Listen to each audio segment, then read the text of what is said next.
শেষ করে দেয়া হলো হিজবুল্লাহর প্রধান হাসান নাসরুল্লাহকে।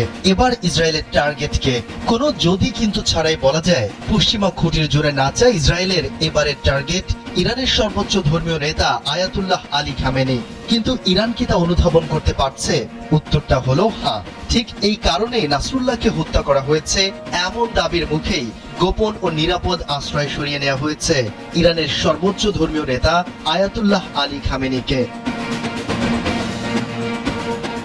ইরানের অভ্যন্তরীণ গোপন সংবাদের বিষয়ে অবগত এমন দুজন আঞ্চলিক কর্মকর্তা বার্তা সংস্থা রয়টার্সকে জানিয়েছেন, সর্বোচ্চ ধর্মীয় নেতা আয়াতুল্লাহ আলী খামেনিকে দেশের ভেতরে একটি নিরাপদ স্থানে সরিয়ে নেওয়া হয়েছে।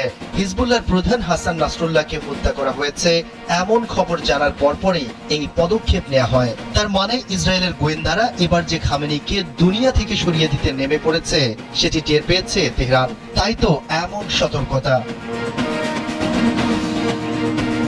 হাসান নাসরুল্লাহকে হত্যার পর রাজধানী তেল আবিব থেকে জাতির উদ্দেশ্যে ভাষণ দেন ইসরায়েলি প্রধানমন্ত্রী বেনিয়ামিন নেতানিয়াহু। এই ভাষণ ছিল দম্ভ, হুমকি আর হুঁশিয়ারিতে পরিপূর্ণ।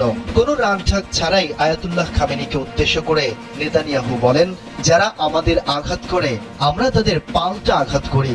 ইরান বা মধ্যপ্রাচ্যের এমন কোনো জায়গা নেই যেখানে ইসরায়েলের দীর্ঘ হাত পৌঁছতে পারে না। নেতানিয়াহুর এমন সরাসরি হুমকির পর ধারণা করা হচ্ছে এবার ইহুদি সংখ্যাগরিষ্ঠ দেশটির বন্দুক হয়তো খামেনির দিকে তাক করা। সামান্য কোনো ভুলে কিংবা ইরানি গোয়েন্দাদের বিশ্বাসঘাতকতায় প্রাণ হারাতে পারেন প্রতিরোধ যুদ্ধের নেতৃত্ব দেয়া আয়াতুল্লাহ আলী খামেনি। এর মধ্যে হাসান নাসরুল্লাহ ইরানি গোয়েন্দাদের বিশ্বাসঘাতকতায় নিহত হয়েছেন, উঠছে এমন জোরালো অভিযোগ।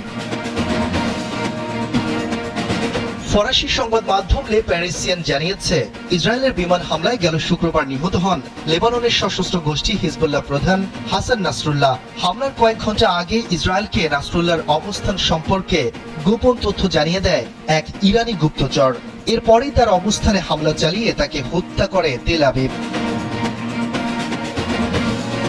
লেবাননের নিরাপত্তা সূত্রের বরাতে সংবাদ মাধ্যমটি আরো জানিয়েছে, অভিযুক্ত ওই ইরানি গুপ্তচর ইসরায়েলকে জানিয়েছে শুক্রবার বৈরুতে হিজবুল্লাহর সদর দফতরে উচ্চ পদস্থ কমান্ডারদের সঙ্গে বৈঠকে বসবেন নাসরুল্লাহ। তিনি যখন মাটির নিচে অবস্থিত সদর দফতরে প্রবেশ করেন তার কিছুক্ষণ পরেই বিমান হামলা চালানো হয়। এতে ব্যবহার করা হয় বাংকার বিধ্বংসী ক্ষেপণাস্ত্র, যা হিজবুল্লাহর সদর দফতরকে ধসিয়ে দেয়।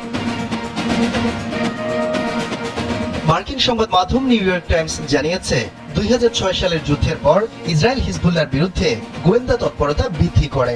সম্প্রতি তারা হিজবুল্লাহর বিরুদ্ধে যেসব সাফল্য পেয়েছে সেগুলো এসব গোয়েন্দা কার্যক্রমের কল্যাণেই এসেছে। তারা হিজবুল্লাহ সম্পর্কে গোপন তথ্য সংগ্রহে বেশ কিছু কৌশল অবলম্বন করেছে, যার মধ্যে অন্যতম হলো হিজবুল্লাহ ও ইরানের মধ্য থেকেই গুপ্তচর নিয়োগ করা। শফিকুল ইসলাম শান্ত, কালবেলা ডেস্ক।